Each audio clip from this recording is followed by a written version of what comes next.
నెల 12న జరుగుతున్న దేశవ్యాప్తంగా సార్వత్రిక సమ్మెను జయప్రదం చేయాలని జీవీఎంసీ గాంధీ విగ్రహం వద్ద మంగళవారం 11 గంటలకు ఆంధ్రప్రదేశ్ వీధి విక్రయదారుల కార్మిక ఫెడరేషన్ ఏటీయూసీ అనుబంధ సంఘం విశాఖ జిల్లా ఆధ్వర్యంలో నిరసన కార్యక్రమం చేపట్టారు.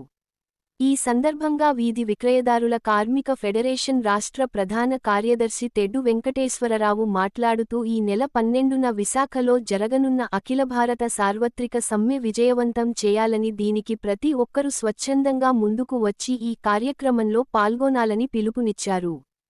కార్యక్రమంలో వీధి విక్రయదారులు, ఏటీయూసీ నాయకులు పాల్గొన్నారు.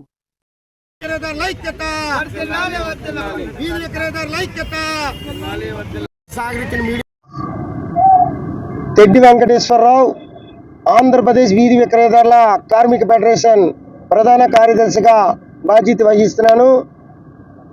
ఈ ఫిబ్రవరి నెల 12వ తారీఖున జరగబోయే ఆర్థిక సమ్మె ఏదైతే దేశవ్యాప్తంగా జరుగుతుందో 4 కోళ్లుగా మార్చిన దానిపై వ్యతిరేకిస్తూ రైతు సంఘాలు, అనేక ప్రజా సంఘాలు, పార్టీలు అన్నీ కలిపి దేశవ్యాప్తంగా రేపు 12వ తారీఖు జరగబోయే సమ్మెలో వీధి విక్రయదారులు కూడా రాష్ట్ర వ్యాప్తంగా, దేశవ్యాప్తంగా ఈ యొక్క సమ్మెలో పాల్గొంటున్నారని పిలుపునివ్వడం, విలేకరుల సమావేశం సందర్భంగా ఈ పిలుపునివ్వడం జరుగుతుంది. అందులో భాగంగా కేంద్ర ప్రభుత్వం ఏదైతే నరేంద్ర మోడీ గారు 2014లో ఈ దేశానికి ప్రధాన బాధ్యుడైన ప్రధానమంత్రిగా ఏర్పడిన 2 సంవత్సరాలకే మా వీధి విక్రయదారులకి అసంఘటిత రంగం కార్మికులైన 70 కోట్ల మందికి జీవనోపాధి దాని మీద మట్టు పెట్టింది కాకుండా ఈరోజు 2016, 2021ని మల్టీ మార్కెట్ చట్టాలు అనేది చేశాడు. మల్టీ మార్కెట్లో చట్టాల్లో భాగంగా పెద్ద మాల్లు అనమాట, ఏదైతే ప్రభుత్వ భూములు ఏవైతే ఉన్నాయో ఇప్పుడు ఏదైతే అక్కడ మన కైలాసపురంలో పెద్ద మాల్ ఇచ్చాడో ఆ మాల్లో భాగమే ఈ మల్టీ మార్కెట్ చట్టం. అలాగే డీమార్ట్లు ఉన్నాయి, అలాగే పెద్ద స్పెన్సర్లు ఉన్నాయి. ఇవన్నీ మల్టీ మార్కెట్ చట్టాల ప్రకారంగా వీళ్ళకి అందరికీ అనుమతులు, ప్రభుత్వ భూములు కూడా వాళ్ళకి దారాదత్తం చేస్తూ ఇస్తున్నారు. అలాగే మాకంటూ వీధి విక్రయదారుల చట్టం ఉంది. 2014లో ఒక కీలకమైన చట్టం వచ్చింది. అలాగే 2009లో మాకు కీలకమైన తీర్పు వచ్చింది. ఆ సుప్రీంకోర్టు తీర్పుని కానీ, వీధి విక్రయదారుల చట్టాన్ని కానీ, ఇక్కడున్న పోలీసులు, ఇక్కడున్న మున్సిపాలిటీలు, రాష్ట్ర వ్యాప్తంగా ఏ మున్సిపల్ కమిషనర్లు కానీ, పోలీసు వారు కానీ ఎక్కడ కూడా బాధ్యత విస్మరిస్తూ మా మీద తిరిగి దాడి చేస్తున్నారు. ఇది అన్యాయంగా జరుగుతుందని, అట్లాగే ఈ 4 కోళ్ళు ఏవైతే ఉన్నాయో 4 కోళ్ళలో భాగంగా ఒక కోడి ఏదైతే సంక్షేమం అన్నాడో అందులో సంక్షేమం లేదు, మమ్మల్ని అందరినీ కీడే చేశాడు. ఏదైతే వెల్ఫేర్గా ఉందో, సంక్షేమం సోషల్ సెక్యూరిటీ ఉందో, అలాగే బతుకు భద్రత ఉందో ఆ భద్రత ఏవి కూడా లేవు. 4 కోడ్లో 29 చట్టాల్లో మాకేదైతే అసంఘటిత రంగం చట్టం ఒకటి ఉంది, అసంఘటిత రంగం చట్టంలో కూడా తూట్లు పొడిచాడు.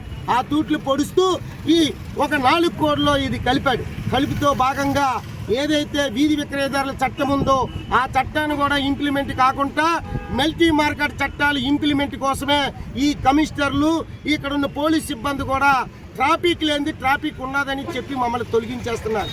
ఫుట్పాత్ల మీద నడకూడదని ఫుట్పాత్లే జనం కోసం వేసానన్నారు. ఆ జనం నడకముందు, ఆ జనాలకి ఈ ఫుట్పాత్లు కట్టకముందు మేము వీధి విక్రయదారులుగా ఇక్కడ ఉన్నాం. ఆ మమ్మల్ని తీసి ఫుట్పాత్లు అమిచారు తప్ప మా జీవితాలు అమర్చలేదు.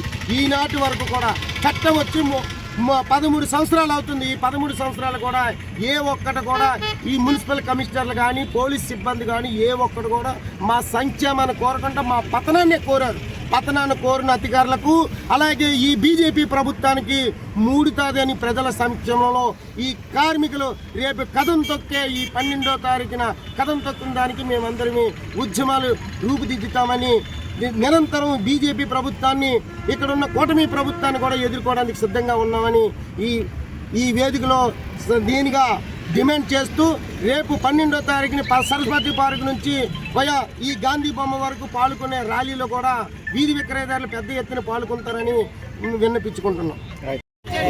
రేపు జరగబోయే 12వ తారీఖున సమ్మెని జయప్రదం చేయండి. రేపు జరగబోయే సమ్మెను 12వ తారీఖున జరగబోయే సమ్మెని జయప్రదం చేయండి. వర్ధిల్లాలి వీధి విక్రయదారుల ఐక్యత, వర్ధిల్లాలి వీధి విక్రయదారుల ఐక్యత, వర్ధిల్లాలి వీధి విక్రయదారుల విక్రేతల ఐక్యత వర్ధిల్లాలి వర్ధిల్లాలి వీధి విక్రేతల ఐక్యత వర్ధిల్లాలి వర్ధిల్లాలి వీధి విక్రేతల ఐక్యత వర్ధిల్లాలి వర్ధిల్లాలి వీధి విక్రేతల ఐక్యత వర్ధిల్లాలి రైట్ వర్ధిల్లాలి వీధి విక్రేతల ఐక్యత వర్ధిల్లాలి వీధి విక్రేతల ఐక్యత వర్ధిల్లాలి వీధి విక్రేతల ఐక్యత వర్ధిల్లాలి వీధి విక్రేతల ఐక్యత వర్ధిల్లాలి వీధి విక్రేతల ఐక్యత